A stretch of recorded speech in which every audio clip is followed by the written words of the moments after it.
ہم پچھلے اسباق میں وضو، طہارت اور پاکیزگی کا ذکر کر رہے تھے، اور اب ہم نماز کو شروع کرنے لگے ہیں۔ تو ایک ہے نماز کی فضیلت، اور ایک ہے اس کے مسائل، اور ایک ہے اس کی اہمیت، اس کے نہ پڑھنے پر کتنی وعیدیں ہیں۔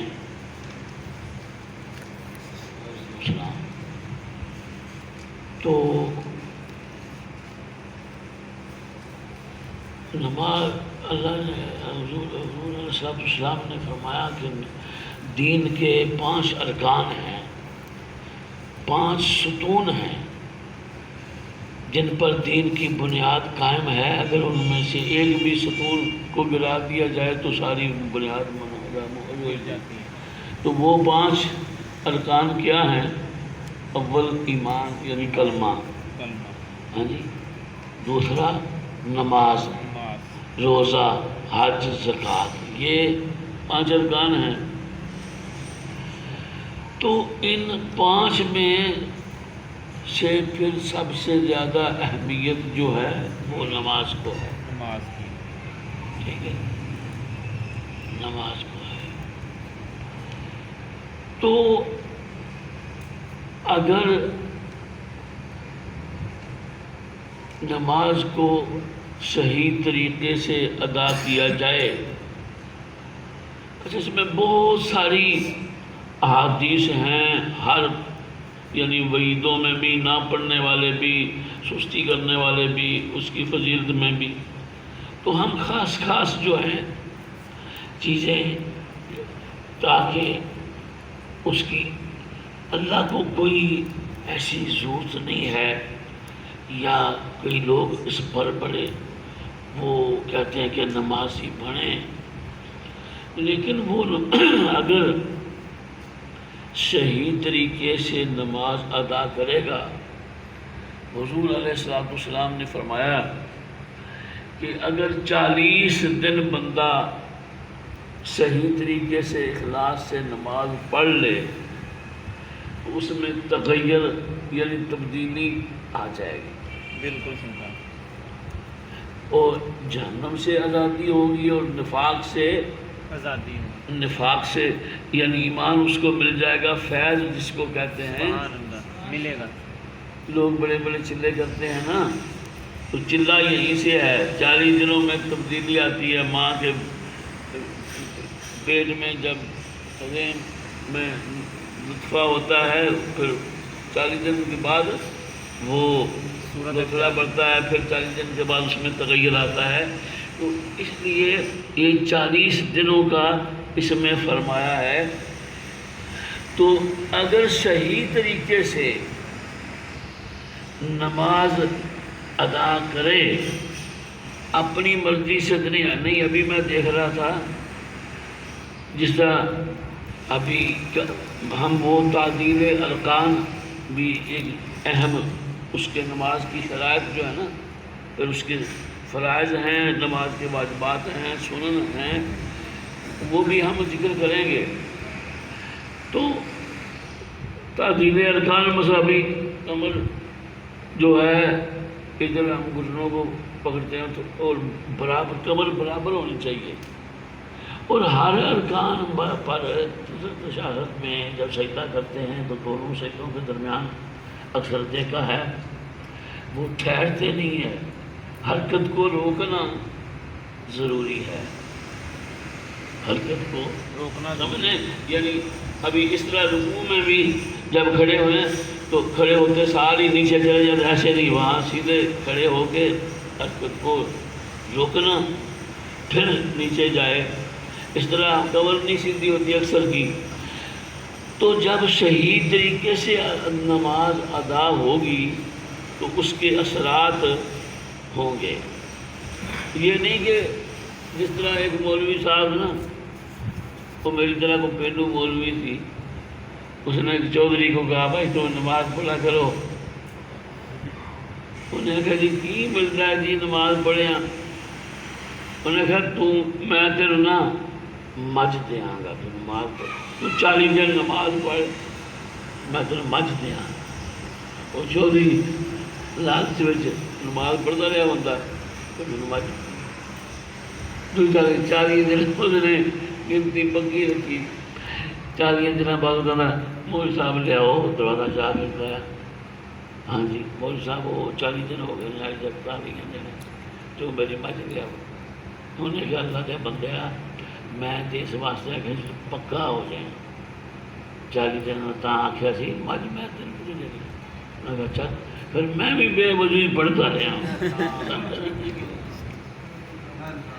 تو اس لیے بھائی فرمایا کہ زبان در ذکر و دل در فکر خانہ, مولا روم نے فرمایا زبان در ذکر و دل در فکر خانہ چے حاصل زی نماز پنجگانہ. زبان پر دل ذکر ہے اور دل گھر کے فکروں میں ہے.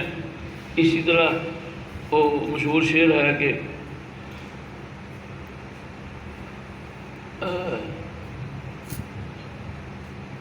ایک چنی تسبیح کیا دارت اثر, یعنی کہ دل پر زبان پر تو تسبیح ہے اور دل میں گھر کے یا اور فکریں ہیں.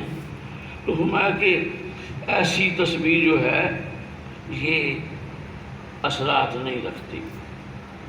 ٹھیک ہے, تو بڑی امپورٹنٹ بات میں آپ سے کر رہا ہوں کہ جس طرح ظاہری پاکیزگی اور پھر باطن کی پاکیزگی,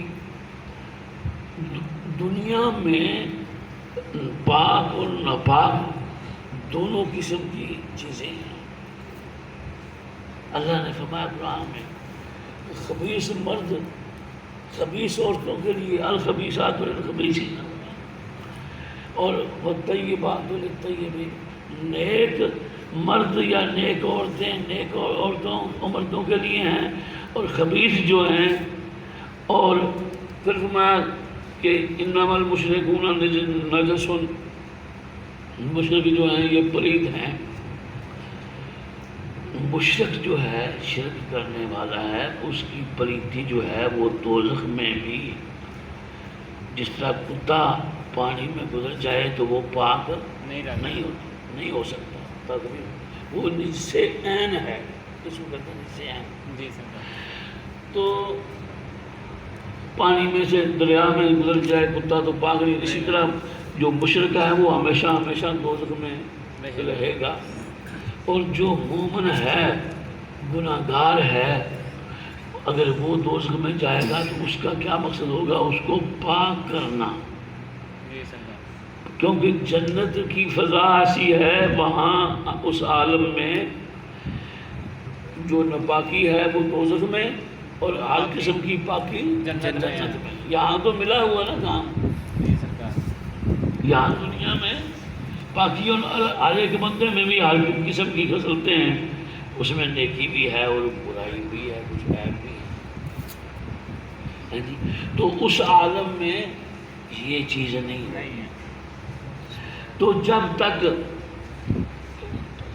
یہ نماز سے باطنی پاکیزگی مقصد ہے کہ اس کی فکریں دنیا سے آزاد ہو کر دنیا سے کسی چیز سے متاثر نہ ہو, کسی مخلوق سے اس کی فکریں جو ہیں, جب تک فکریں اس کی صحیح ہوگی, یعنی عقل سلیم اور فطرت سلیم اس کو تبھی ملے گا, قلب سلیم تبھی ملے گا جب اللہ کی طرف رجوع ہوگا. تو اس کی صحیح طریقے سے اس کا ذہن کام کرے گا. اب دنیا میں لوگ جو مرضی کر رہے ہیں اپنی مرضی سے, تو ان کی عقل کام نہیں کر رہی. ابھی میں پڑھ رہا تھا سرکار نے فرمایا کہ ایسے لوگ یہ سمجھتے ہیں کہ ہم نے مرنا نہیں ہے, یہ جو مر گئے ہیں یہ آپ لوگ ایسے سمجھتے ہیں کہ انہوں نے جیسے وہ کئی مہمان گئے ہوئے ہیں اور واپس آنے والے، یعنی کوئی فکر ایسی چیز ہے موت ہر بندے کو، ہر بندے نے جانا ہے، مرنا ہے، اگر اس کا پتہ ہو تو وہ ان فکروں میں کیوں پڑے؟ ہم دنیا کو جنت بنانے پر تلے ہوئے ہیں کہ ایسا ہمارا گھر ہو، ایسی ہماری ٹائلٹ ایسی بنی ہو، واش روم ہمارا ایسا ہو، ایسی ٹائلیں لگی ہوں، ایسی ٹوٹیاں نایاب ہو، جو آئے دیکھے تو ہم اس دنیا کو جنت بنانے پر تلے ہوئے ہیں۔ تو اللہ تعالیٰ جو ہے وہ اسباب کا محتاج نہیں ہے کہ اگر آپ 5 لاکھ کا بیڈ بنا لیں، کروڑوں روپے کا کمرہ بنا کے اس میں بڑے ہیٹر لگائیں، اے سی لگائیں، ہر قسم کی آسائشیں مقرر کریں، یہ تو آپ دولت سے کر سکتے ہیں، لیکن نیند آپ کو تبھی آئے گی جب آپ کو سکون ہوگا، وہ آپ نہیں خرید سکتے، وہ آپ نہیں خرید سکتے، سکون آپ نہیں خرید سکتے۔ تو اللہ نے فرمایا وہ میں نے اپنے پاس رکھا ہے۔ تو جب ہم نماز پڑھتے ہیں اور صحابہ کرام کی نماز، ابھی میں نے حدیث پاک پڑھی ہے، حضرت طلحہ حضور کے صحابی ہیں، حضرت طلحہ، تو ان کا بڑا حسین باغ تھا، گلجان، اور اتنا میوہ دار پورے علم میں مشہور تھا باغ تھا۔ تو وہ اپنے باغ میں نماز پڑھ رہے تھے، نفلی نماز پڑھ رہے تھے، نفل پڑھ رہے تھے، تو ان کی توجہ گئی اچانک اس باغ میں ایک چھوٹی سی چڑیا جو ہے وہ پھنس گئی تھی، تو ان کی توجہ ادھر چلی گئی، سامنے تھی وہ، تو انہوں نے خیال آیا کہ میرا ایسا گلجان باغ ہے کہ چڑیا بھی اس میں پھنس جائے تو نکل نہیں سکتی۔ ایک لمحے کے لیے ادھر خیال گیا، توجہ گئی ادھر، تو وہ ان کو پھر ہوش آ گیا۔ ہمیں تو جب ہم اسلام پھیرتے ہیں تب ہوش آتا ہے نا، کہ ہم نماز پڑھ رہے تھے، ایک بندے کی نماز رہ گئی، وہ دکاندار تھا، اس کی نماز رہ گئی جماعت، تو وہ رونے لگ گیا۔ تو مولوی صاحب نے کہا کوئی نہیں، نماز جماعت رہ گئی تم اپنی پڑھ لو۔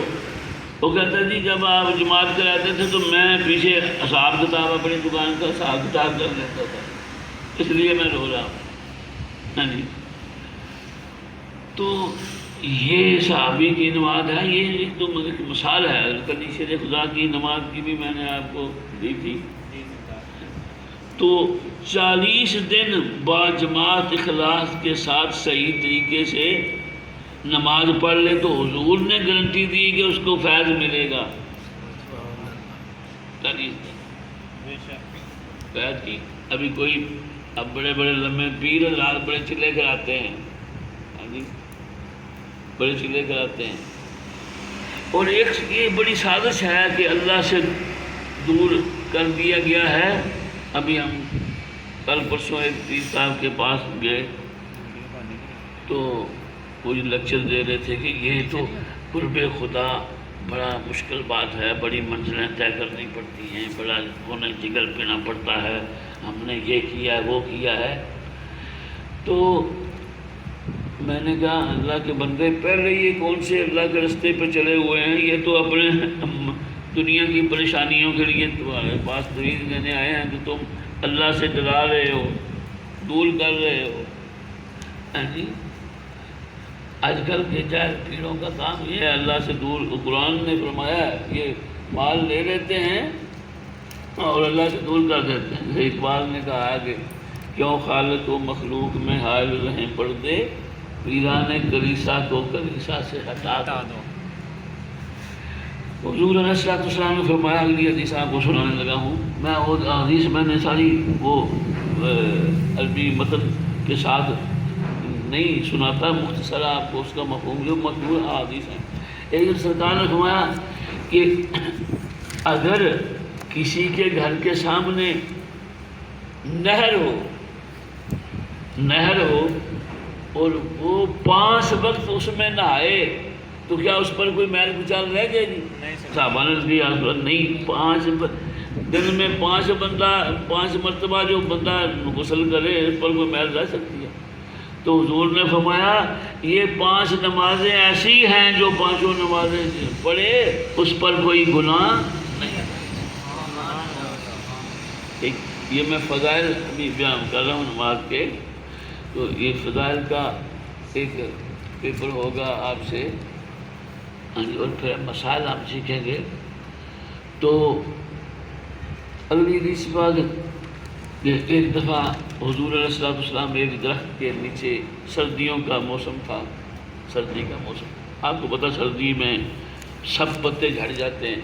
تو وہ پتے درد ہوئے تھے تو حضور علیہ السلام نے ایک ٹہنی کو پکڑ کے ہلایا تو سب پتے اس ٹہنی کے جھڑ گئے. تو حضور نے فرمایا جس طرح اس ٹہنی کو ہلانے سے یہ پتے جھڑ گئے ہیں سردی کے موسم میں، اسی طرح نمازی کے گناہ جھڑ جاتے ہیں. سبحان اللہ.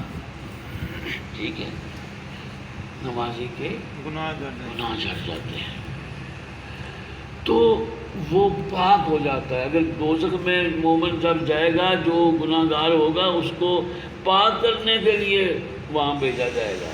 کافر تو نجس ہے، وہ تو اس نے پاک ہونا نہیں.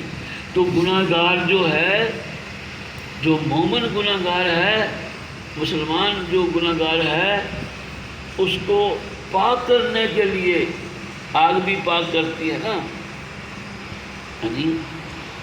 تو وہاں جنت کی فضا میں کوئی آلودگی، کوئی ناپاکی نہیں، یہاں اکٹھے ہیں.